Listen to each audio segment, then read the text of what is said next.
उद्योजक सदानंद उर्फ अप्पा कदम यांनी खेड तालुक्यातील चिंचघर येथील स्वयंभू आणि जागृत अशा श्री दत्त मंदिराला सहकुटुंब भेट दिली। श्री दत्त गुरूंच्या चरणी नतमस्तक होऊन सदानंद उर्फ अप्पा कदम यांच्या कुटुंबियांनी काही काळ या मंदिरात घालवला। चिंचघर येथील या स्वयंभू दत्त मंदिराचे मोठे महात्म्य असून श्री क्षेत्र गाणगापूर प्रमाणेच हे मंदिर देखील नदीच्या त्रिवेणी संगमावर आहे।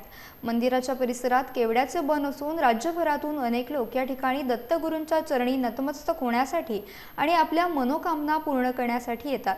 उद्योजक सदानंद उर्फ अप्पा कदम यांनी आणि त्यांच्या परिवारानं यावेळी दर्शन झाल्यानंतर मंदिराच्या परिसराची पाहणी केली।